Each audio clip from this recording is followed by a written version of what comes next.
Welcome to everybody. You are here as part of the Green Women's Declaration webinar. This is the second in our second series. We could say it's season 2, part 2. This evening, I think we're going to be talking about declaration number 4, which is female only spaces are necessary. So over to you, Jude. Thanks very much indeed. Yes, well, I spent last weekend representing Green Women's Declaration at the Women's Declaration International Conference. It was a 2-day conference in London. I do recommend it to anyone who might want to go next year, and perhaps we could have a bigger group next year. I spoke in the political section with representatives from the Liberals, from Labour, and the Party of Women, Kelly J. Keane. That was an interesting experience, and maybe another time we can have a chat, just a Green Women's Declaration chat about some of the issues that came up. There were some fantastic young women there, and I really want to say that I think that the young women that are coming through, that are starting to get the strength and courage to speak out, it was really, really moving. Connie Shaw was there, who some of you may have seen, has been speaking out about her university, Leeds, who treated her really badly. And there was a really, really lovely young woman from Ireland talking about her work in Ireland. And one of the things they did say is a big thank you to all the older women and all the kind of old school feminists, and I think we'd probably include ourselves in that, about showing the way. So I kind of want to pass that thank you on, and then segue into saying thank you to Mary, because I think we could all agree that the Women's Rights Network has been a really influential and fantastic organisation to be part of. I am a member. I hope that people in the audience will be members too. And they've been doing some fantastic work. So we've got Mary tonight. Thanks for coming. And Mary's a retired social worker, so has worked in the real world at the coal face, you know, working with survivors of all sorts of scenarios, domestic abuse, sexual abuse, and working in learning and development in those areas. So coming with a lot of expertise, but also a director of the Women's Rights Network. So I know that the Women's Rights Network's got a lot of really interesting projects and different kind of arms, and we're going to talk a little bit about a few of them, aren't we, Mary? And the one I wanted to start off with and just ask you a basic question about was the kind of relatively new one you've got, which is called Red Flag, which is about single-sex spaces and safe spaces in sport. And I know sport's something you're quite interested in. So can we start off with that? What's the Women's Rights Network been doing in that area? Well, first of all, can I say thank you very much for inviting me to come on and speak to you. I don't really think of myself as having expertise, but it's very nice of you to say. I certainly do have a lot of experience of working with women over my career in different situations. So, you know, it's quite useful, I think, to kind of think about some of the context of that for single-sex spaces. But to tell you about the Red Flag campaign, so what we've been doing is we've been looking at the changing rooms that there are in lots of leisure centres across the UK, and the majority of them are operating on a mixed sex, call it unisex, family changing areas, and of course that creates difficulties and risks because there's been some research done. There was a report that was done by Swim England that was talking about issues around voyeurism and you know, and actually sexual assault, in some places. So what we decided to do, and it's our sports team who have done this. I mean, I've not really done anything other than to go along to a sports centre and have my photograph taken outside it, but with a red flag.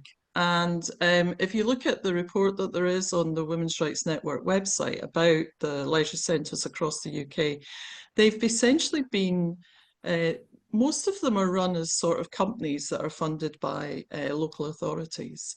And most of them have been influenced by, I think it's called UK Active, I might have that wrong. And they very much where, you know, people should be, if you're transgender, you should be allowed to get changed in the changing room that you identify as. There's no consideration for women, children, safeguarding in any of their materials. So on the back of that, we did some FOIs, and the report that was produced is really interesting. If you've not seen it, I'd recommend that you go and have a look at it, and look at the particular areas for yourself in relation to it, because certainly, there are some areas where there are quite considerable issues and difficulties. So we've developed it a little bit further, and on the back of that, we've begun to ask questions around the initial work that was done was around, are there swim-only sessions for women? What do you mean by women? Do you include men who identify as women? What about women of faith? Where can they go and swim? And then on the back of that, what we've done is to start to ask some FOIs about sexual assaults within leisure centres across the UK. And even, I'm not significantly involved in it, but I've seen some of the stuff that's come back in, and some of it's just horrific. One sexual assault is too many. But there are, areas where there are kind of quite significant numbers of sexual assaults. And of course, what we've been doing is going around and highlighting, publicising those unsafe leisure centres, and with a red flag. And, and it's quite a visual, quite visually gets your message across. And actually, if you speak to the public about stuff, they don't want these. Yes, there's a need for family changing rooms. There's no doubt about that. But the majority of people don't want, to have mixed sex changing rooms. I was in one up in Stonehaven quite recently, and there are cubicles that have got, gaps above and below. And the first person I encountered in the changing room was a man. And it's a bit like, I don't really want to be here in this situation. I was just going in for a look. I wasn't actually going to get changed. So that's essentially what the Red Flag campaign is. And I think it's something that all women can get involved in. You don't need to be part of the Women's Rights Network to kind of be asking some questions about what's going on at your local leisure centres, particularly with the Supreme Court ruling. And if it's, I think it's a really fantastic idea, and I love the idea of the red flag. And I think I know that you also did a really interesting, or helped with an interesting piece of work on assaults in hospitals, and did some important research there last year or the year before. So I can see that there's a lot of amazing work going on behind the scenes.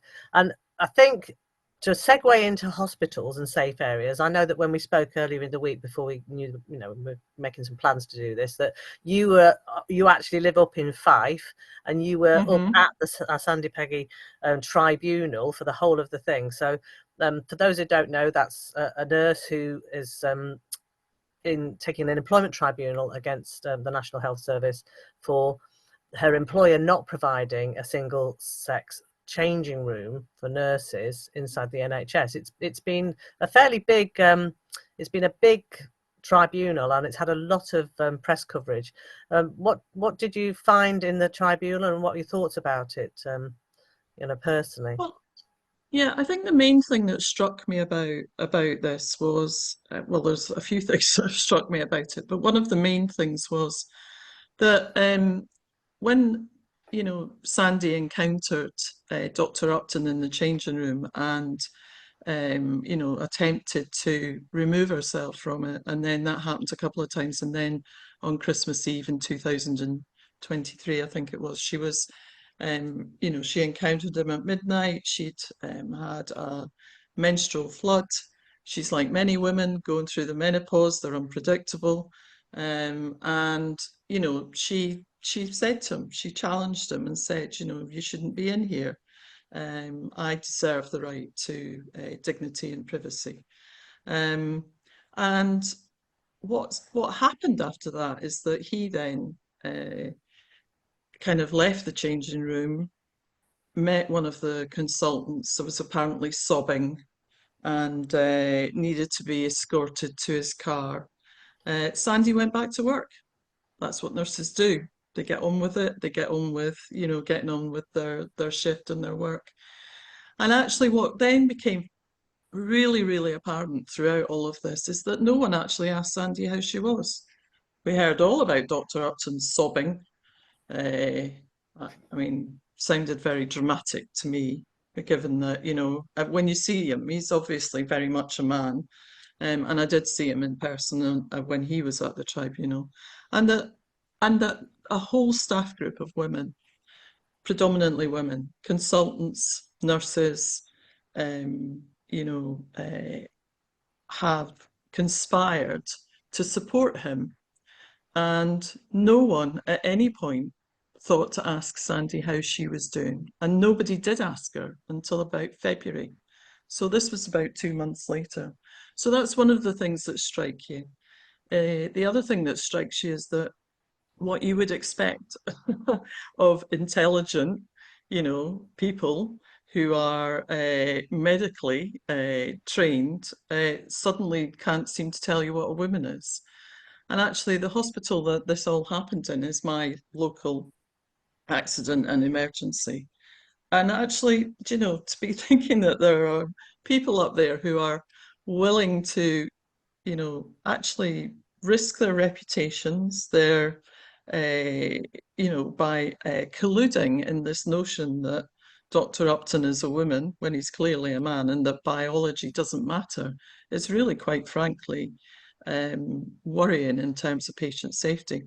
Now, the other aspect that there is in relation to this is that we did in Scotland, on the back of the rapes and sexual assaults report that was done across England and Wales, there had been no responses from Scotland. So we picked it up and we did it in a different way.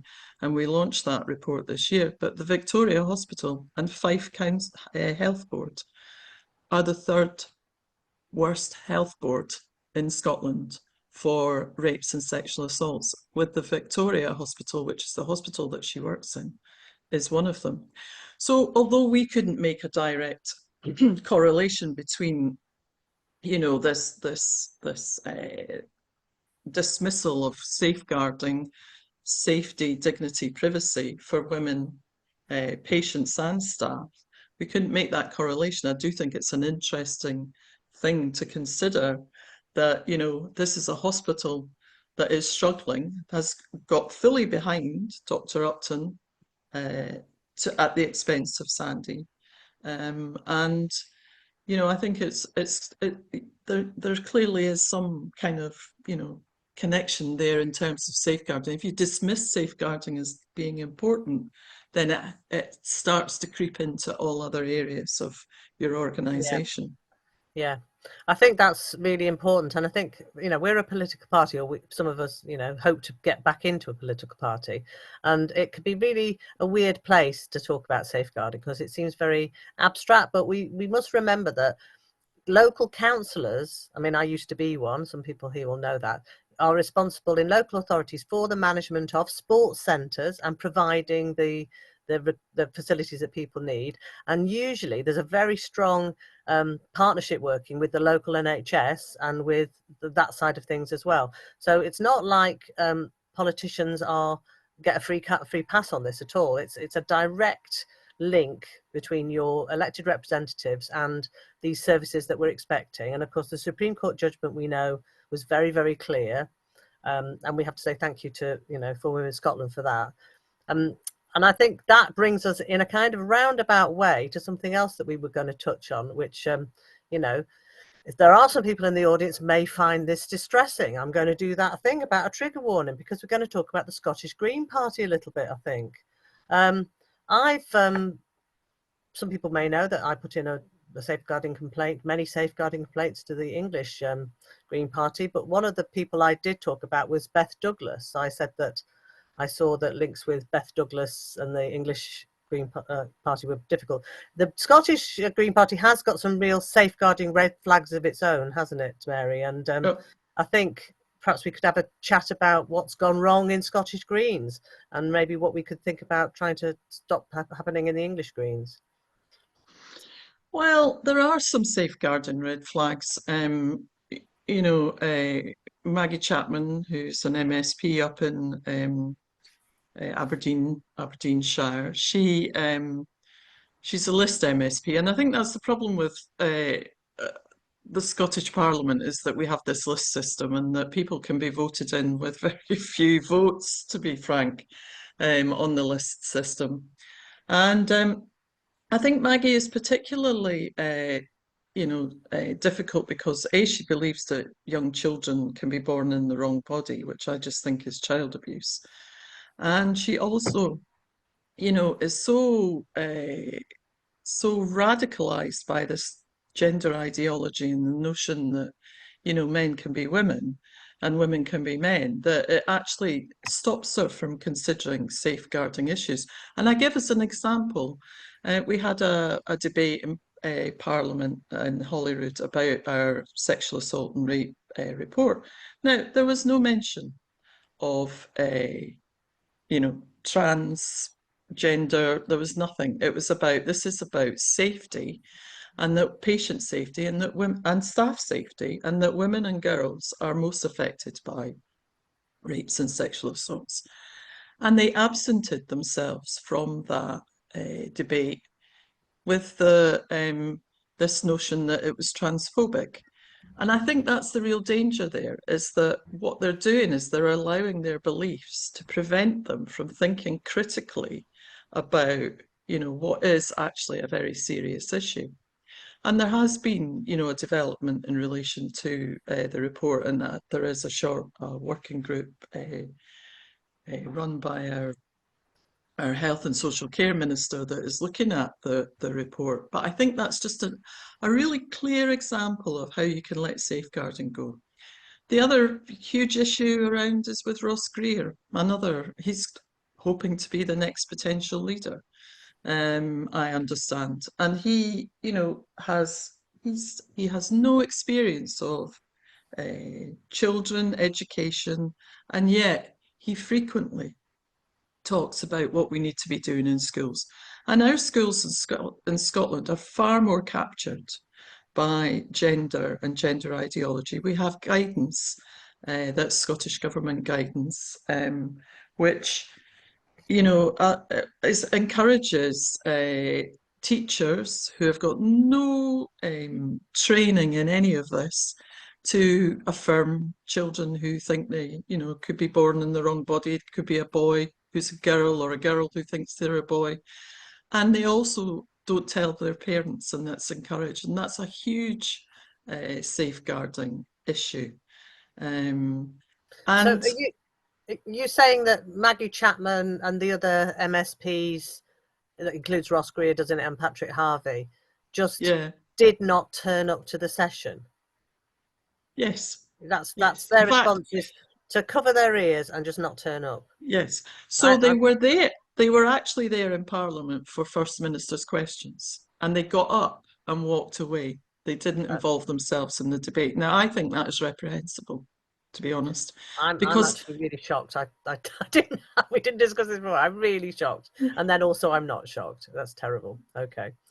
Well, we weren't shocked either, but I think because also some of the SNP got up and left as well. But it's that bit. I think what I'm trying to say is that this, and it's the same for the Sandy Peggy case, that this ability for critical thinking, for, professionalism, for putting the safety of, our citizens first, in terms of not put, what up until, 10 years ago would have been very well accepted, safeguarding, strangers, don't encourage children to talk to strangers. Now we've got things, people going around with badges saying you're safe to hug me. Well, if that's not a predator's,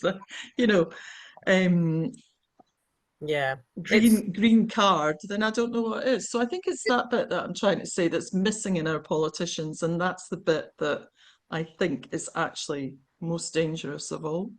Yeah, there's a big reluctance to look at the problem and listen to it and actually have any kind of curiosity. That's a word that Zoe's used about it. And I think, not having any curiosity about why women might be up in arms, why women might be saying, look, we've all been expelled from the party, not having any curiosity about what's at the root of of so many of these things is a bit, it's very shocking. I mean, we see it at the top of the English party. We see that Adrian, Ellie and Zach all seem to have zero curiosity really about what this issue is, and a kind of real reluctance to get involved. And it's funny in the Green Party, because this is an online kind of meeting. A lot of us have met in real life. In fact, we met at Filia a few years ago, but many of us in this group have not met in real life, and such a lot of time spent online that it becomes very difficult to navigate some of this, doesn't it? And I wanted to ask you a little bit about something that's been in the news today. For those of us who are on Twitter and are watching stuff that's kind of like the bit like the Supreme Court judgment, but over in Australia. So the online issue of safe spaces, where, you know, women should be allowed to have an online app where you can be a woman, because there's a big case going on in Australia at the moment with Giggle versus Tickle, isn't there? Yeah. Do you think that's going to be, I mean, this is a bit of one to throw at you, but, you know, what do you think is going to happen there? Do you think they're going to get good results, or do you think we're doomed? We're doomed. I think the difference between Australia and here is that they have legislation that recognises gender identity and gender discrimination, which was introduced by Juilliard, Yeah. who I think Nicola Sturgeon in Scotland modelled herself on. Mm. You know, and these women have been responsible for eroding women's rights. So I don't know is the answer with what's happening with Sal Grover and Roxanne Tickle. Mm. I had the pleasure of meeting Sal when she was over in London earlier on in the year, and I think the high, I maybe have got this not correct, but I think the higher they go up in terms of appealing it if the decision doesn't go their way this time, is that what then starts to be a factor is international CEDAW rules. Yeah. And so my sense from having a chat with her was that she kind of felt it might need to go as far as that. But don't quote me on that. I can't. Yeah. But It's going to be but interesting, isn't it? yeah, it is. And and I suppose, if you're looking at it from a women's rights perspective, and you can see what's being said within the tribe, in the court and the reporting on it, and you think, yeah, it's common sense. Of course he's not a man. Of course he's a man, sorry. And you can't just change your hairstyle and and then suddenly you become a woman. And so we can see the common sense in it all, but it does sound like those judges were a bit captured, using language like cisgender, using think terms that we as women find offensive, so I don't know, but it's interesting to watch, isn't it? Yeah, and I think one of the good things is, like you say, international eyes are on it, and of course the Supreme Court judgment brought by 4 Women in Scotland, I think will have an impact, and so we've got to be really grateful to those women and Scottish women generally who've been fighting back. And of course it feels like Scotland's quite a tough place to be a gender critical woman, so I know, thanks for all that you do. The other thing that happened today, not so much online, but this is in real life, isn't it? And I know that one of the things in the beginning when Women's Rights Network started was about women who were meeting online and wanted to talk about this stuff, but then wanted to decide to go out in the real world, go shopping and meet in the real world. Now, we've had a bit of a to-do today, haven't we? Marks and Spencer's. Should we be able to have a single-sex changing room in Marks and Spencer's? It seems we can, or can't we? I don't know. We're not sure. Are we all going to boycott Marks and Spencer's? Well, there are so many companies now, aren't there, that are caught up in this. You'd be not able to shop anywhere. I think the thing about Marks and Spencers is that, well, the Women's Rights Network, I don't know, about 3 years ago, one of the first campaigns they did was our rights were being given away at Christmas. And there was a lot of looking at, the changing rooms in Marks and Spencers, John Lewis, all the other stores that are operating on this principle. And and we've spent a lot of time going around the shops as well, talking to staff. And I think that certainly every time I go into Marks and Spencer's, because I haven't quite boycotted it yet, although it's getting very close, I would have to say, is that the staff, there are good women staff who will say, well, it's our policy, but we won't let them in here. We won't let men in here. We kind of make sure that it's a protected space. But what you're doing there is dependent on individuals who just, who understand and know that's wrong. But it's being driven down by top down. And they actually, when you talk to them, they actually believe that legally, and this was certainly before the Supreme Court ruling, that legally they have to let men into these changing rooms. So, and of course, what they've moved away from is calling it, female fitting rooms. They're now just fitting rooms. So whenever I go in, I always make a fuss. Yeah, and it's true that you can go into the bra fitting area and you can encounter a man in there. I think what's particularly disturbing about this latest thing is that it was a 14-year-old and her mother who were going to, try for a new bra, first bra, and that this person wasn't a bra fitter. And their lingerie department is no longer separate from anything else, really. So, and I guess you could say, well, Marks and Spencer's have put them there. But there's also something about, a grown man approaching a 14-year-old to ask if they need help with their bra. And there's something very predatory about that, in my opinion. And so, I do think that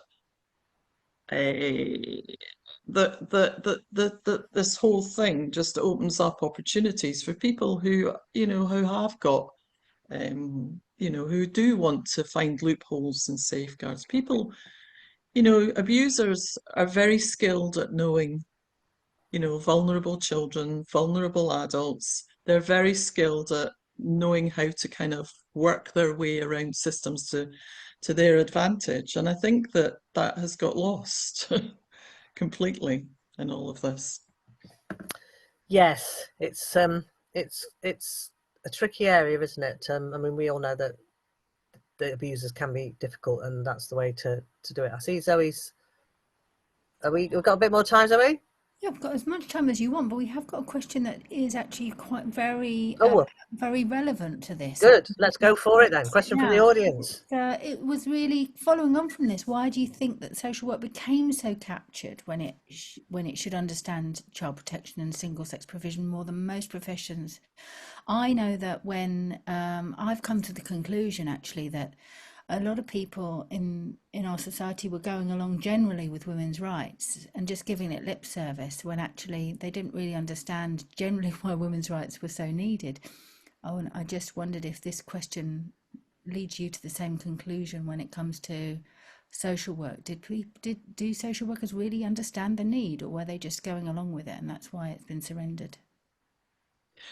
I think that in terms of I think there's a couple of things, I suppose, is that social workers generally, as my understanding, are still trained in the way that they were. There's been no significant change to their training for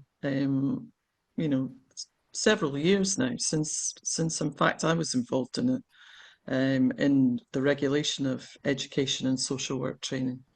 And but I think what we're seeing is that organisations that are, so like the British Association of Social Workers, the Social Work England, the regulatory body for social workers who took Rachel Mead to, tribunal and lost, are actually driving some of this agenda. But actually on the ground, what I hear from a lot of social workers is that that the practice is actually still very person-centered, and that it's not really accepting that that there are risks around in terms of, saying that, boys can be girls, etc., and the difficulties that creates. But what we do also have in Scotland is our Care Inspectorate, which is the regulatory body for for childcare services, as well as other services for adults, older people, just generally registered social work services, have issued guidance which is illegal, which puts, safeguarding at risk, and no attempts to kind of get them to see differently have been successful in that. But it's being driven by our government as well. So really what you've got is a kind of top-down pressure, I think, on social workers, and then you'll get social workers who, will go along with that, social workers who believe it, you'll get a kind of range of things within that, but very much it will be driven by, what local authorities or what, so charities or whatever, because all charities, children's charities seem to be captured as well. So yeah, I don't know that I'm answering your question. I think How did we get here? I don't know. It's just I do have a view about how we've got here, but I go don't know on. that you Tell us might your view want about to. how we got there. Then I think Well, we can. I think so I trained to be a social worker in the early 80s, and at that time the paedophile information exchange was just, was very much integrated into our political sphere. We had Harriet Harman, we had, what has become Liberty, the civil liberty movement, all embracing this notion that children could have sex without it causing them any damage. And of course, what happened then was women stood up and said, "No, we're not having this," and it went underground. And I believe that it's underground, and they've been working away at getting themselves into institutions. If you look in Scotland, you can see that there are connections with people who were in the paedophile, who had connections with the paedophile information exchange that ran in Edinburgh.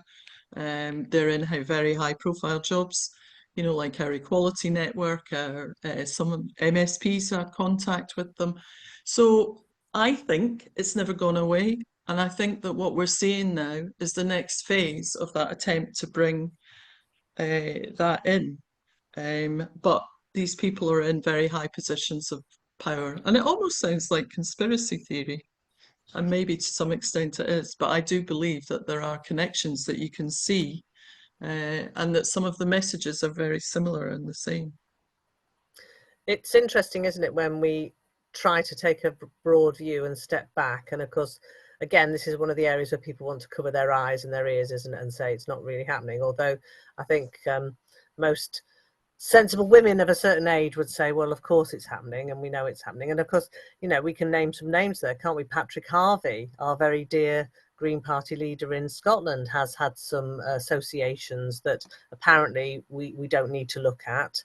And this idea that we mustn't say it, it's the thing that we mustn't say is something else that I think runs through all political parties actually, and through local authorities. So I don't think it is a conspiracy theory. I think it's something that probably has some basis in fact. And then of course the internet and access to all sorts of pornography, things that we were discussing at length actually at the Women's Declaration International meeting at the weekend.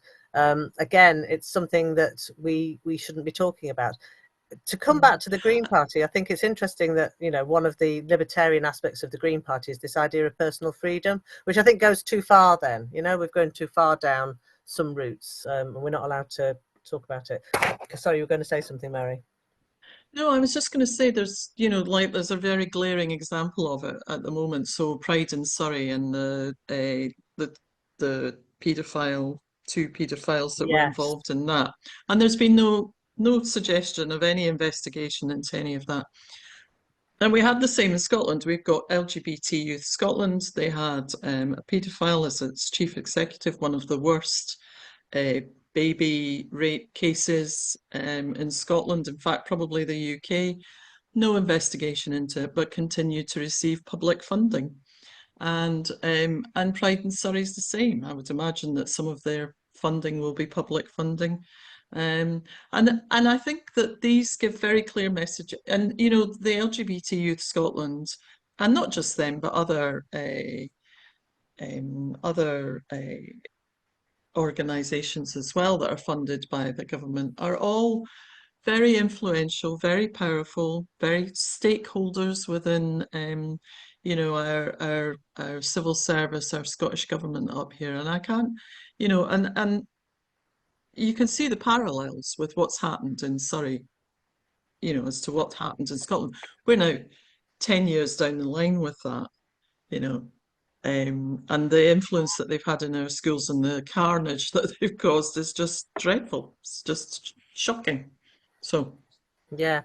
And shutting down women's voices, shutting down women's spaces, shutting down any kind of pushback is part of that. And I think, you know, that feels very real to me, not a conspiracy theory at all. And certainly inside the English Green Party, I think, you know, I don't know how many participants we've got in this meeting, but I know 10 women that have written safeguarding complaints into the Central Party, and we get nowhere. We have red flags everywhere. There are many you know, parts of the organisation that we can see it's problematic, and it's just total shutdown. And of course, this is something that's going to be really important in the next 4 years, isn't it? The age of voting is going to come down to 16. It already is 16 in Scotland, I think, isn't it? yeah. And in Wales and in the Isle of Man, actually. That means that the Green Party and other places will be targeting young people who are now 12 and 13 on TikTok and other parts of social media. And of course, that's another area where I think maybe, you know, Women's Rights Network might want to think about some kind of action. And we inside the party need to be looking at it very carefully, because that's a whole other kind of world, isn't it, of opening up a space, particularly a political space, which I think is renowned in a way for being unregulated and a bit like the Wild West, to a whole bunch of young people who might be green and think they want to talk about the environment and all the rest of it. Really dangerous. So the next 4 years is going to be really important that we all step up on that issue, I think. Have you got a question, Zoe? I was just going to come in actually and say, I think, you know, how great it is to see this conversation, you know, going to the boundaries of what many people feel might be acceptable discourse, as you flagged up, Jude. And I think we have to have these uncomfortable conversations, and that's absolutely what Green Women's Declaration, you know, part of what it's all about, particularly as a political party. If we are talking about setting, you know, public policy, then we have to be able to have these uncomfortable conversations, exchange these what can feel like difficult ideas, because we can't find the truth, we can't find out what's best for, you know, for women and planet, for our society, if we can't really ask those difficult questions and really scrutinize what's happening, and instead just gloss over things because we don't want to be made to feel uncomfortable. And with that in mind, I just want to flag up that we are looking for people to come forward with questions, and we don't have any restriction on what those questions are, because we are, you know, welcoming robust debate. We in the Green Women's Declaration know what it's like to have our voices silenced, to be shut down. So, you know, it's just another reminder for people to come in with questions. And I do have another one. It's around actually why you might think that the Scottish Government actually has been so reluctant to enact the Supreme Court ruling, Mary, even though it's being threatened with legal action. Why are they still sticking to their guns? Have you got anything more to add to that?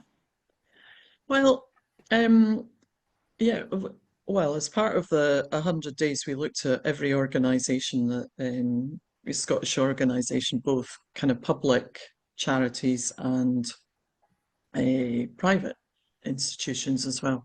And actually, nobody really has made any statement about women. I think the issue with I think what they're trying to do. So you can't really contest the law. The law is the law. It's quite clear. But what you can do is contest any guidance, and it's a stalling tactic. And I think maybe the greater aim is to actually look at how they can change the Equality Act, perhaps, and use this as a kind of stalling thing. They're now talking about, in Scotland, it being I think, after the next election before they actually implement it and make any change. And actually, they could do things really quickly. So they have complete control over what prisoners are in, where in the Scottish prison estate. And they could move, there are at least 5 that we know of. They've stopped giving out public information about the number of men that are in the female estate, but there are 5. And at least 3 of them are, violent, sadistic sexual criminals. And they are in the female prison estate. They could move them tomorrow. They don't need to do anything else. They just need to move them out. And they haven't. But they still have their transgender policy that was introduced in 2023, I think it was, or 24. And if you write to them and ask them, what they'll say to you is that we're waiting on the EHRC guidance before we do anything. But I have sat with civil servants because we're now, it's the Women's Rights Network has now been regarded as a stakeholder, and so our views have been sought in relation to the gender equality strategy that the Scottish Government wants to write, and they also spoke to us in relation to the Supreme Court ruling and the EHRC consultation. But they didn't expect, I don't think they expected to lose. I think they expected to win. And what they haven't done is put anything in place across any of their institutions, any of the departments, which actually recognise. So there was no so if we lose this, what are we going to do? What plans do we need to put in place? There was none of that. There's a real arrogance about, that it being, that they can do what they want, really. And I don't see that significantly changing, because I think what will happen is the guidance will come out, and then it'll be, oh well, this isn't right. We've had even the Scottish Government's response to the EHRC consultation says in it, how can we? It would be good to have examples of when single-sex spaces can be made available to men who identify as women. It doesn't put it that way. It puts it in its, self-ID way. But that's, so even then they're still trying to kind of find ways around it. And I think that what's going to happen is that we're going to have more court cases. There's no doubt Sandy Peggy's will be a really important case in terms of across the UK. And there are others in the pipeline. So, and I think the more of them that there are, then the more, and it's such a waste of public money, because actually, if they just said, well, yes, we recognise that, we could have some mixed sex spaces, we could have some female and some male, then there's a very obvious solution. But as we know, they don't want that. They want, the affirmation of, they are the gender that they say they are. And that doesn't involve being in a mixed sex space.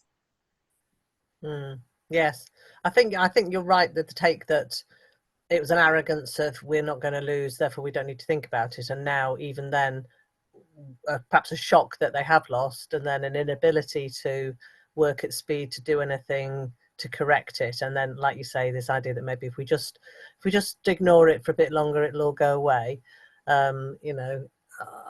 That reminds me very much of the attitude of the executive agency of the English Green Party, because, I think that they think they're not going to lose any, well, they've already lost one court case, of course, against Shabar Ali, but they think they're going to win some other court cases, and therefore they don't need to do any work. We see it across the organisation, actually. It's quite interesting. And of course, so few people inside our party, apart from Green Women's Declaration and Sharar, I have to say hats off to him, and not very many other people are standing up and saying anything, but so I would encourage people who are in the audience to think about how they can stand up and say stuff inside the party, and how we can move this forward. It's quite an interesting time. I'm just going to say that I've been a bit disappointed by Jenny Jones over the last few months in many respects, but I'm really pleased to see that today she has retweeted something about trans ideology, where she says it's a safeguarding issue. And I'm just going to read it out. And if she does watch this at any point, I'm saying thank you, Jenny, for standing up for women and for acknowledging that there's a safeguarding issue at long last. She says, it's hugely significant, but we don't have the stomach for it right now. It was in regard to the Challoner case inside the party many years ago, some dreadful stuff that perhaps we don't need to go into now, but it was a huge safeguarding problem. We haven't done anything to make anything any better. So she said it's hugely significant, but we don't have the stomach for it now. So thankful for those that can take this up. The erosion of boundaries by trans ideology is a safeguarding issue. Quite surprised to see her tweet that out today or yesterday. And maybe that shows that there is a bit of a change at the top of the Green Party. People are beginning to think that maybe there's something we need to be looking at. That's a kind of little throwaway there. Thank you, Jenny. We've been talking to people, in face to face over the weekend, meeting up with some Green Party members. I do know that people are feeling like their hands are tied and wanting to say stuff and not. And of course, we would always say, well, somebody's still, I don't know, I just don't know what to do. And we somebody else that I was with very brilliantly said, well, the first thing you can do is not vote for Zach Balansky in the leadership election, because we have taken a view in Green Women's Declaration that he's not the guy to protect children, women, and that he's not going to take any of these safeguarding issues seriously at all.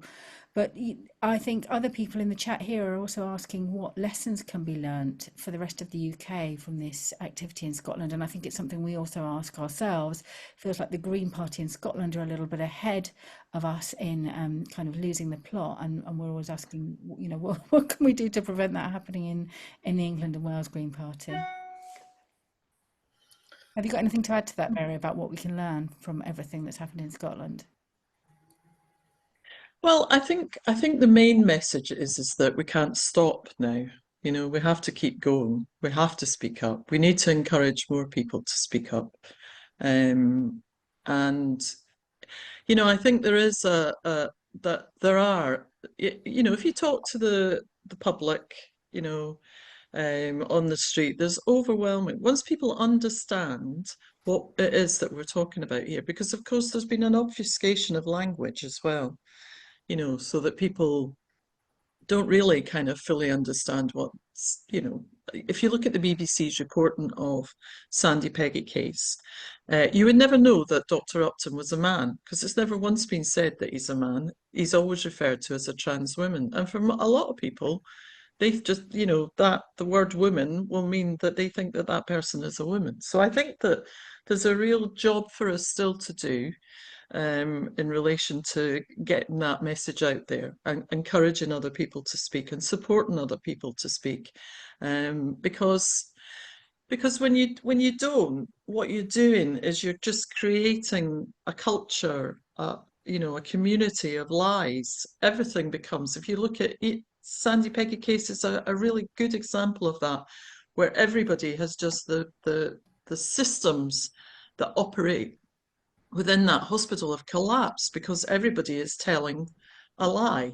And so it affects patients, affects patients' families, it affects staff, it affects those who are supposedly managing it, it affects the local community. It's something that kind of ripples out everywhere. And you can't actually, the truth has to out at some point. Material reality has to win at some point. And so I think we need to be encouraging people to continue to, so those of us who can speak out, who don't need to be hiding their names away, and supporting those that maybe do need to be anonymous, and trying to encourage people to understand, what their rights are and what the implications of all this actually is in the longer term. Yeah. And one way to do that, of course, is to join together with like-minded women. And I have to say, the Green Women's Declaration's been a tremendous kind of dot of support to me over the last few years. And I just encourage people who don't know that you can join the Green Women's Declaration. We have a membership scheme, and that will help us to do all sorts of interesting things. Of course, also preparing some legal letters to send to the party. And I think litigation is a really important part of this. But also, can I encourage people to join the Women's Rights Network? I know that there's about 3,000 members. Is that right? And you can join, and then you belong to your local group. I'm down in the southwest, so I know there's a very active group down in the southwest. I don't think it costs anything to join, does it, Mary? No, it doesn't. No, but you do have to be vetted, and I have to say I really enjoyed my vetting. It was just so nice to be able to talk frankly to another woman about all the things I thought were needed to be sorted out, and have somebody, you know, kind of say, well, yes, I agree. So, you know, it was a very pleasant experience being onboarded into that group of women. I've got some questions here, actually. So, oh, hang on, there was one I like the look of there. Oh, it says, how can women get involved in WRN? But actually, you go on the website and you send in your email, and you get vetted, and then you can join. And then there's all sorts of exciting things to do.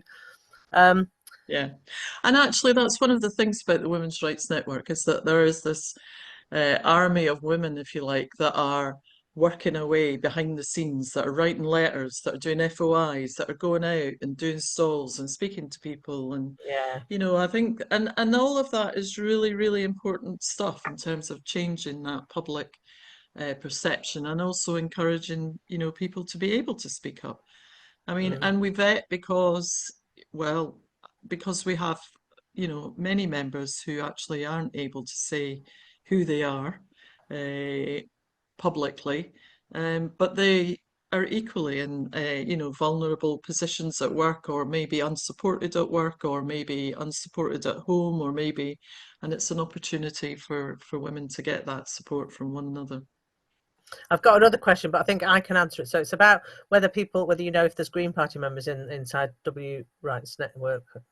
So I was going to say there is a kind of separate subgroup inside WRN for Green members, and I think it goes by across the whole of the country, doesn't it? Include Scotland, not just. Well, we're apolitical, non-partisan is what we are, Yes. and we have members who are in every political party, to be honest. I wasn't aware that there was a Green. I don't think. I think it's a subgroup of you know, people who, it's not Right, particularly, it's not like an actual thing, but there is a network of people yeah, who are in both in the Green Party and in WRN, if people are yeah. interested. Um, But you know, we have women who are across the range of the political spectrum, and I mean, and our view is that, you know, women, no matter what you believe or think or have done, or are entitled to have, you know, a respect, safety, dignity, privacy. yes, and are entitled to join a political party of their choice. Now, this is something that our, you know, leader in waiting, Zach Polanski, doesn't seem to understand when he says to Zoe at the Green Gathering, other parties are available, in that rather patronising fashion. Now, he means go away, don't be in this party. And what we need to be saying is we have the right to join any political party, including this one. It's interesting at WDI, I'm going directly to a place here. At the WDI conference, there was Liberals, Labour, Party of Women, Greens. There was nobody from Reform. And actually, I asked about this because I'm that sort of, you know, person. And I said I was interested that there was nobody from Reform. I thought it might have been nice to ask. And they said they had asked, but they didn't get anyone. And I just wondered if we could segue then into what about Reform and what went on with the prisons and Farage and that spokesperson yesterday. Have Reform lost the plot, do you think, Mary? Or was it just a kind of didn't get the memo? Or are they actually going to turn and go, oh, we're all gender ideologues now? Well, I saw a thing that said, you know, what was it? I can't remember the exact quote, but it was saying, which was supportive of the woman yesterday who was claiming that, you know, we needed to assess prisoners, and that there was a little caveat in there. I think they've lost the plot. And I think you know, I think it's what I was saying earlier. It's that if you're caught up in the gender, you know, ideology, or you've got a personal reason for saying the things or believing the things, then you can come out with absolute nonsense. And that person from, who'd Vanessa, is it, who had managed a prison, thinking that it's okay for men to be in a women's prison, even if they're, it's a non-violent crime or whatever. Of course they're not. I mean, Elizabeth Fry back in, over 100 years ago, realised that women shouldn't be in prison with men. Why have we gone so backwards in relation to it? It's shocking. And actually, it's been a deliberate policy on the part of, trans rights activists because the women who are in prison are your most vulnerable women. A lot of them are in there have had experienced domestic abuse, addiction, have head injuries. There's high numbers of women with head injuries. We know that women get prison sentences for lesser offences than men do.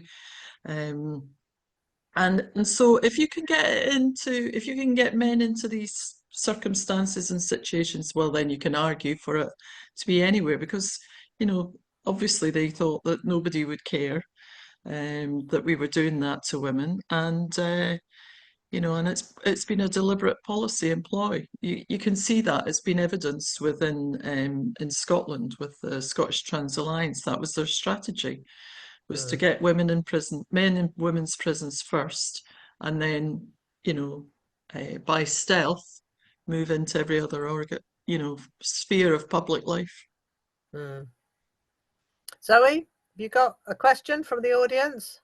I have, and it's a corker. It's like the $64,000 question, and it really is, what is it psychologically that makes otherwise sane people go along with this? Have you got an answer in a nutshell for us, Mary? Have you got any thoughts? I think it must be something that we all spend a lot of time thinking about, because it feels so perplexing, doesn't it? I think there's a kind of range of things. I think if you're someone who has agreed to the transition of your child, it will be very hard to step back from that, because in order to step back from it, you have to admit that you've irrevocably harmed your child, and that's really quite difficult for parents to kind of come to terms with. But on the other side of that, in that case, you might have parents who are actually getting something from it. So the kind of what used to be Munchausen's by proxy and now is referred to as Transhousing by proxy. That kind of bit about you're meeting some kind of unmet need there. And I think that I guess I'm reading around cults and how that kind of how your mind can be convinced to believe things. There's probably some something in some of that. And I think that there are people who know it's wrong, but aren't brave enough to stand up and go with it, because it means their own jobs, their own positions that they're in will be sacrificed if they do that. And so it's about a kind of self-interest or self-preservation.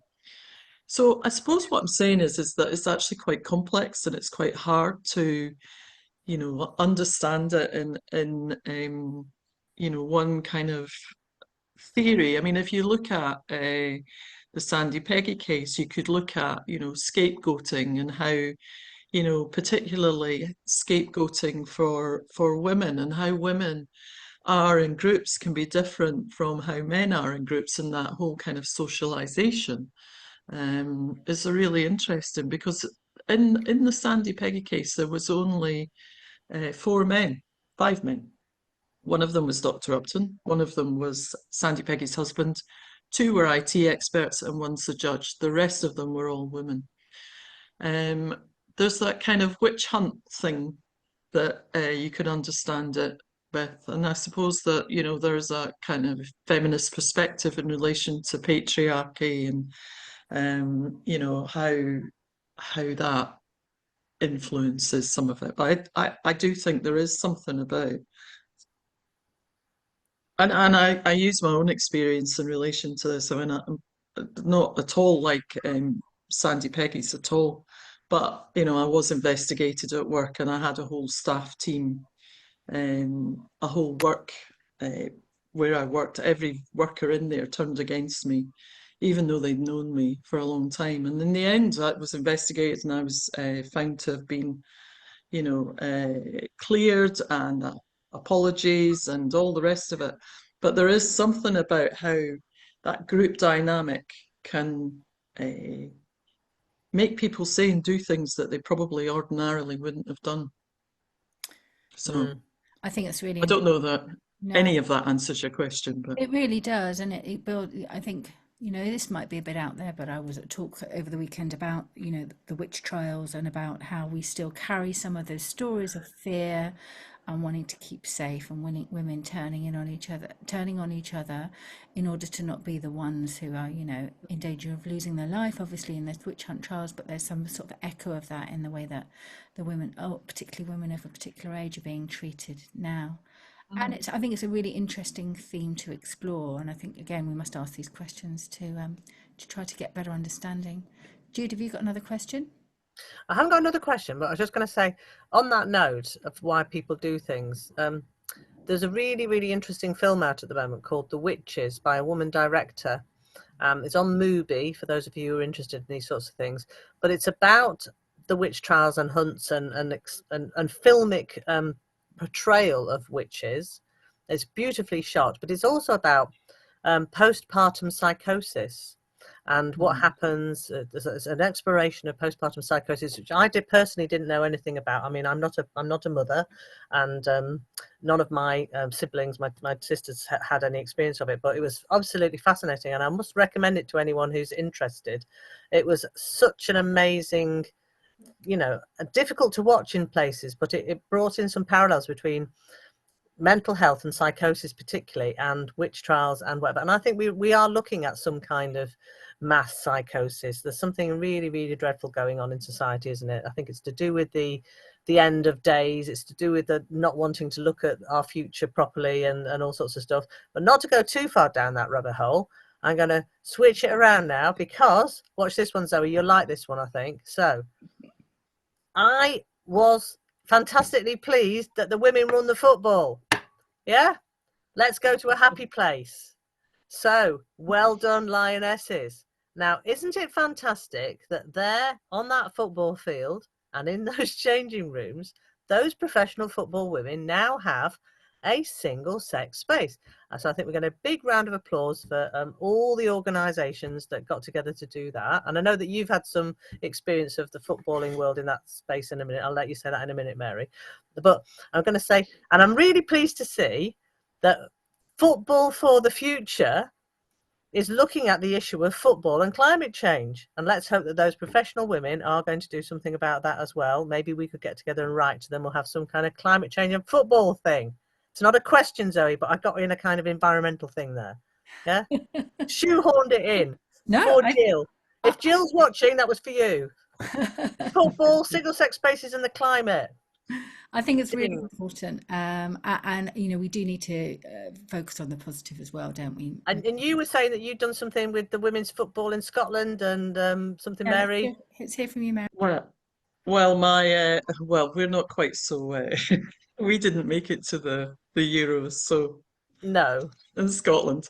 So, but yes, well done to the Lionesses. And actually, I do go with a friend of mine to the Women's Scotland football games, and we go every time, and we wear our Save Women's Sports t-shirt, and Yeah.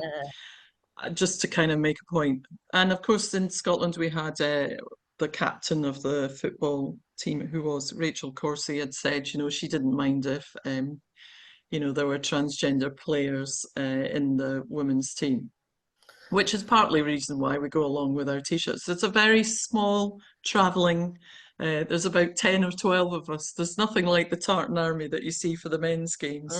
But the atmosphere is so different. And what is so nice with these, so I'm kind of going off my topic a bit, but it's actually to see these young girls with role models who are playing football for, you know, teams like Chelsea and, you know, Rangers and all sorts of other kind of teams.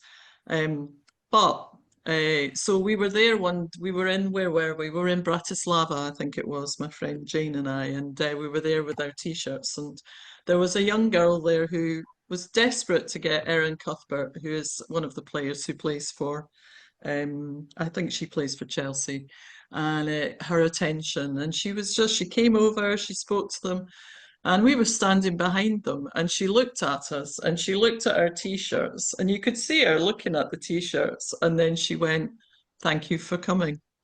So my point about that is that that whole bit about you don't really know what's going on with people, you know, and where they stand in relation to things, and that there are quite often huge kind of organizational structures that actually stop people from being able to speak out. And that was just one little way of our going, "Thank you for coming."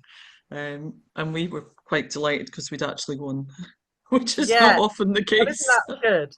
So yeah, thank you. It's nice when people say thank you, isn't it? And we never know, in all the things that we all do, I'm sure everybody watching this and all the people behind the scenes in Green Women's Declaration, and in fact Green Party Women, and in Green Women's Rights Network, we never know quite when that particular thing that we said or that thing that we did will have an impact. It might not be then when you say it, it might be later on down the line, it might be in a different place, a different time. But every time we speak up, and every time we do something, every time we wear a t-shirt, every time we say something to a young person or a man, yeah, it's all making a difference. It's all making a difference towards that tipping point that we know we're moving forward towards in the hopefully not too distant future. It's obviously a big journey and a long way, but everything we do. So I'm going to say thank you to you, Mary, for coming. It's been really nice to talk to you, and thank you to everyone Thank you for watching. having me. Thank you to all the tech team behind the scenes who make everything run smoothly, and to all those of you who've joined Green Women's Declaration, and it helps to pay the bills for the Zoom and for the email and everything. Thank you, thank you, thank you, and thank you, Zoe. Oh, well, then we said it, we spoke over each other. Thank you so much. You're doing so well. Thank you so much, Jude. It's been a really fascinating conversation. I'm sorry we haven't managed to get to everybody's question in the chat, but it's really lovely to see so many people here and engaged. And if you're not a member of Green Women's Declaration already, do go over to the website. Also be aware that we have a mailing list, so you can keep up to date with things like voting recommendations and various other things that we let you know about that are going on in the Green Party. Just one last big, huge thank you and round of applause to Mary, and then we'll say good night. Thank you so much for joining us, Mary. It's been a fascinating conversation.